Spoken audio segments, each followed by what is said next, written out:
कलिकलुषमहातूलवातूलनामा सीमातीतात्मभूमा मम हयवदना देवता दर्विदारिः याता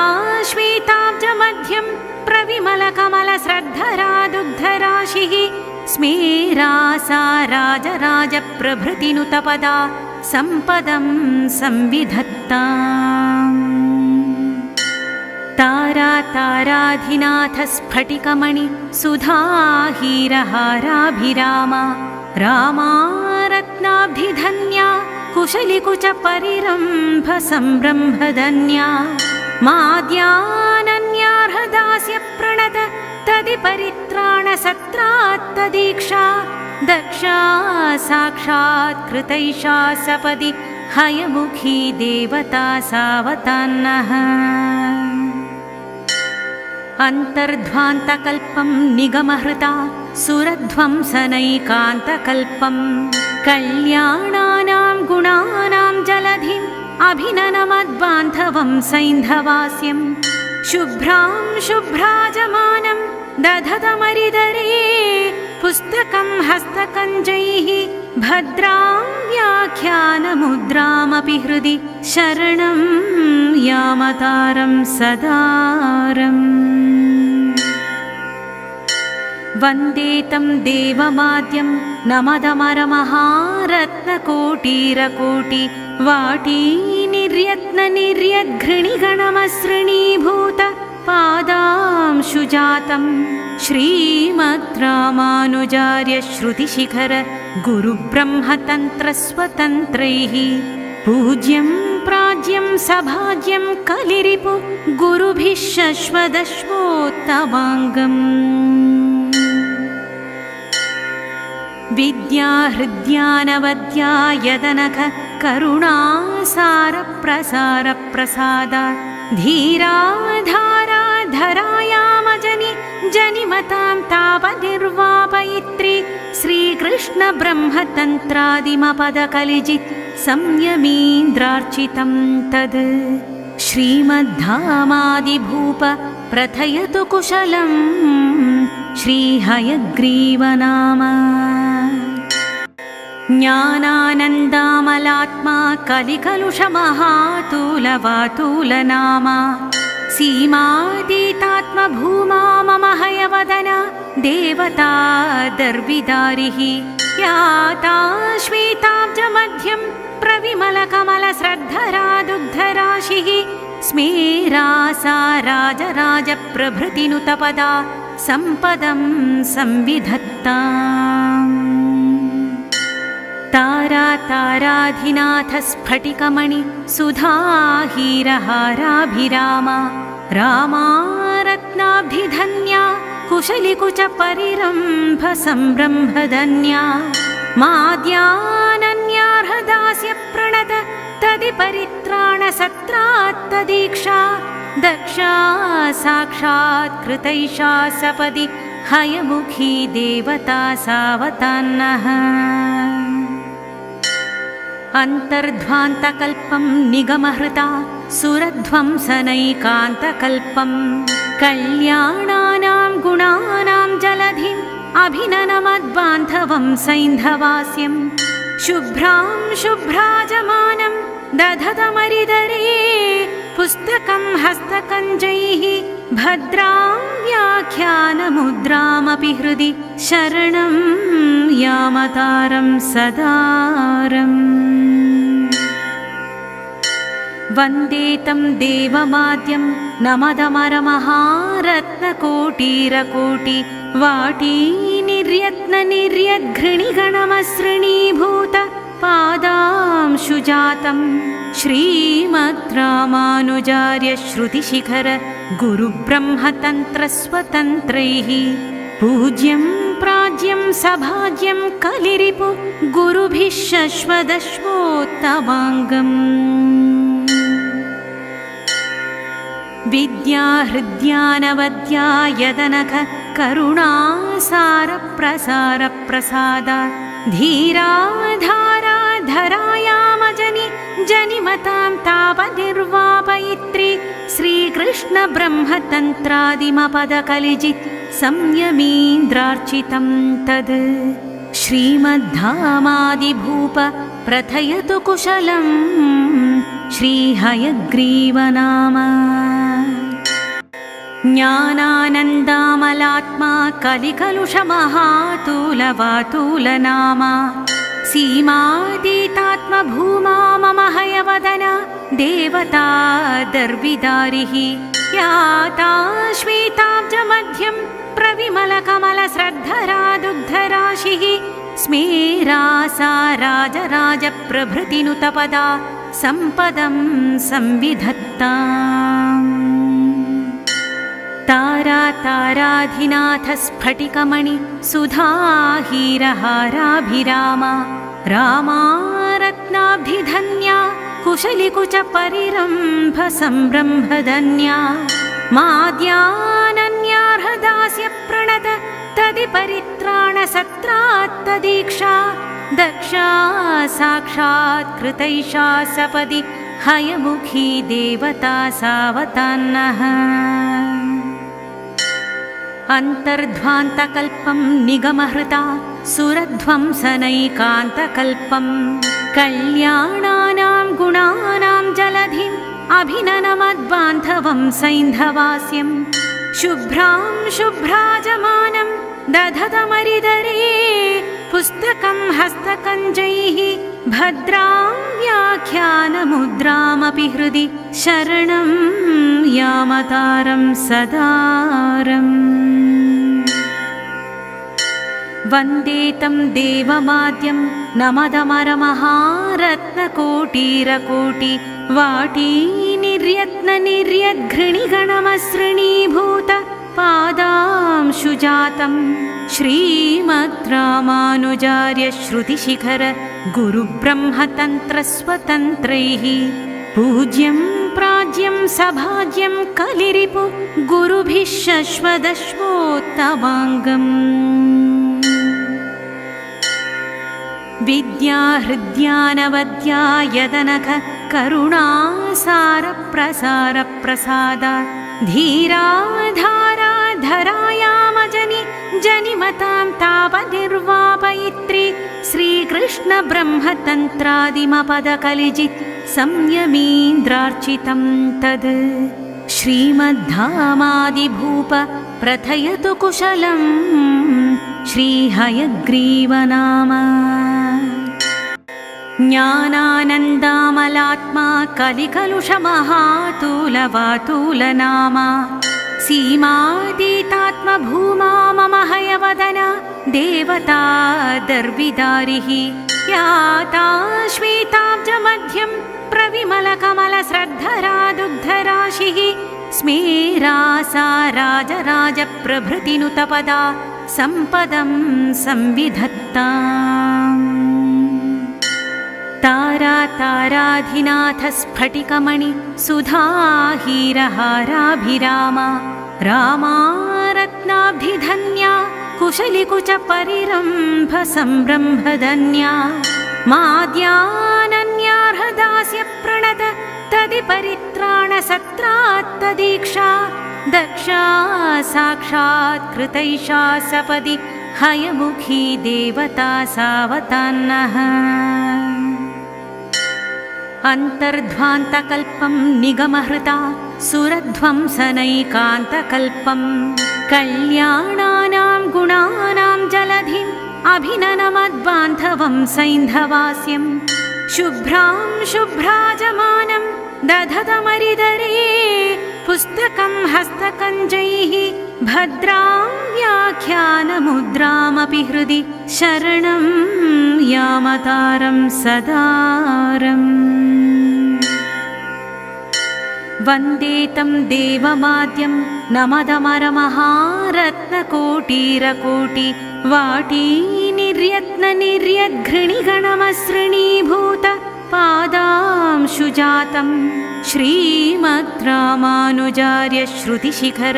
गुरुब्रह्मतन्त्रस्वतन्त्रैः पूज्यं प्राज्यं सभाज्यं कलिरिपु गुरुभिः शश्वदश्वोत्तमाङ्गम् विद्याहृद्यानवद्या यदनघ करुणासारप्रसारप्रसाद धीराधारा धरायामजनि जनिमतां तावनिर्वापयित्री श्रीकृष्ण ब्रह्मतन्त्रादिमपदकलिजित् संयमीन्द्रार्चितं तद् श्रीमद्धामादिभूप प्रथयतु कुशलं श्रीहयग्रीवनाम ज्ञानानन्दामलात्मा कलिकलुषमहातूलवातूलनाम सीमातीतात्मभूमा मम हयवदन देवता दर्विदारिः याता श्वेताब्जमध्यं प्रविमलकमलश्रद्धरा दुग्धराशिः स्मेरासा राजराजप्रभृतिनुतपदा सम्पदं संविधत्ताम् ताराताराधिनाथस्फटिकमणि सुधाहीरहाराभिरामा रामा रत्नाब्धिधन्या कुशलिकुचपरिरम्भ संरम्भधन्या माद्यानन्यार्हदास्य प्रणत तदिपरित्राणसत्रात्तदीक्षा दक्षा साक्षात् कृतैषा सपदि हयमुखी देवता सावतान्नः अन्तर्ध्वान्तकल्पं निगमहृता सुरध्वंसनैकान्तकल्पं कल्याणानां गुणानां जलधिम् अभिननमद्बान्धवं सैन्धवास्यं शुभ्रां शुभ्राजमानं दधतमरिदरे पुस्तकं हस्तकञ्जैः भद्रां व्याख्यानमुद्रामपि हृदि शरणं यामतारं सदारम् वन्दे तं देवमाद्यं नमदमरमहारत्नकोटिरकोटि वाटी निर्यत्ननिर्यद्घृणिगणमसृणीभूत पादांशुजातं श्रीमद्रामानुजार्य श्रुतिशिखर गुरुब्रह्मतन्त्रस्वतन्त्रैः पूज्यं प्राज्यं सभाज्यं कलिरिपु गुरुभिः शश्वदश्वोत्तमाङ्गम् विद्याहृद्यानवद्या यदनघ करुणासारप्रसारप्रसाद धीराधारा धरायामजनि जनिमतां तावनिर्वापयित्री श्रीकृष्ण ब्रह्मतन्त्रादिमपदकलिजित् संयमीन्द्रार्चितं तद् श्रीमद्धामादिभूप प्रथयतु कुशलं श्रीहयग्रीवनाम ज्ञानानन्दामलात्मा कलिकलुषमहातूलवातूलनाम सीमातीतात्मभूमा मम हयवदन देवता दर्विदारिः याता श्वेताब्जमध्यं प्रविमलकमलश्रद्धरा दुग्धराशिः स्मेरासा राजराजप्रभृतिनुतपदा सम्पदं संविधत्ताम् ताराताराधिनाथस्फटिकमणि सुधाहीरहाराभिरामा रामा रत्नाब्धिधन्या कुशलिकुचपरिरम्भ संरम्भधन्या माद्यानन्यार्हदास्य प्रणत तदिपरित्राणसत्रात्तदीक्षा दक्षा साक्षात् कृतैषा सपदि हयमुखी देवता सावतान्नः अन्तर्ध्वान्तकल्पं निगमहृता सुरध्वंसनैकान्तकल्पं कल्याणानां गुणानां जलधिम् अभिननमद्बान्धवं सैन्धवास्यं शुभ्रां शुभ्राजमानं दधतमरिदरे पुस्तकं हस्तकञ्जैः भद्रां व्याख्यानमुद्रामपि हृदि शरणं यामतारं सदारम् वन्दे तं देवमाद्यं नमदमरमहारत्नकोटिरकोटि वाटी निर्यत्ननिर्यद्घृणिगणमसृणीभूत पादांशुजातं श्रीमद्रामानुजार्य श्रुतिशिखर गुरुब्रह्मतन्त्रस्वतन्त्रैः पूज्यं प्राज्यं सभाज्यं कलिरिपु गुरुभिः शश्वदश्वोत्तमाङ्गम् विद्याहृद्यानवद्या यदनघ करुणासारप्रसारप्रसाद धीराधाराधरायामजनि जनिमतां तापनिर्वापयित्री श्रीकृष्णब्रह्मतन्त्रादिमपदकलिजित् संयमीन्द्रार्चितं तद् श्रीमद्धामादिभूप प्रथयतु कुशलं श्रीहयग्रीवनाम ज्ञानानन्दामलात्मा कलिकलुषमहातूलवातूलनाम सीमातीतात्मभूमा मम हयवदना देवता दर्विदारिः याता श्वेताब्जमध्यं प्रविमलकमलश्रद्धरा दुग्धराशिः स्मेरासा राजराजप्रभृतिनुतपदा सम्पदं संविधत्ताम् ताराताराधिनाथस्फटिकमणि सुधाहीरहाराभिरामा रामा रत्नाब्धिधन्या कुशलिकुचपरिरम्भ संरम्भधन्या माद्यानन्यार्हदास्य प्रणत तदिपरित्राणसत्रात्तदीक्षा दक्षा साक्षात् कृतैषा सपदि हयमुखी देवता सावतान्नः अन्तर्ध्वान्तकल्पं निगमहृता सुरध्वंसनैकान्तकल्पं कल्याणानां गुणानां जलधिम् अभिननमद्बान्धवं सैन्धवास्यं शुभ्रां शुभ्राजमानं दधतमरिदरे पुस्तकं हस्तकञ्जैः भद्रां व्याख्यानमुद्रामपि हृदि शरणं यामतारं सदारम् वन्दे तं देवमाद्यं नमदमरमहारत्नकोटिरकोटि वाटीनिर्यत्ननिर्यद्घृणिगणमसृणीभूत पादांशुजातं श्रीमद्रामानुजार्य श्रुतिशिखर गुरुब्रह्मतन्त्रस्वतन्त्रैः पूज्यं प्राज्यं सभाज्यं कलिरिपु गुरुभिः शश्वदश्वोत्तमाङ्गम् विद्याहृद्यानवद्या यदनघ करुणासारप्रसारप्रसाद धीराधाराधरायामजनि जनिमतां तापनिर्वापयित्री श्रीकृष्णब्रह्मतन्त्रादिमपदकलिजित् संयमीन्द्रार्चितं तद् श्रीमद्धामादिभूप प्रथयतु कुशलं श्रीहयग्रीवनाम ज्ञानानन्दामलात्मा कलिकलुषमहातूलवातूलनाम सीमातीतात्मभूमा मम हयवदना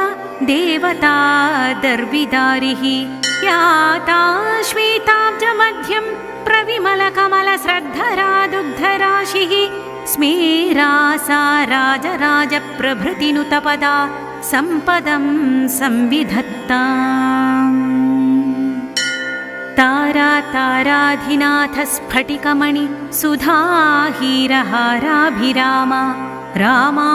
रत्नाब्धिधन्या कुशलिकुचपरिरम्भ संरम्भधन्या माद्यानन्यार्हदास्य प्रणत तदिपरित्राणसत्रात्तदीक्षा दक्षा साक्षात् कृतैषा सपदि हयमुखी देवता सावतान्नः अन्तर्ध्वान्तकल्पं निगमहृता सुरध्वंसनैकान्तकल्पं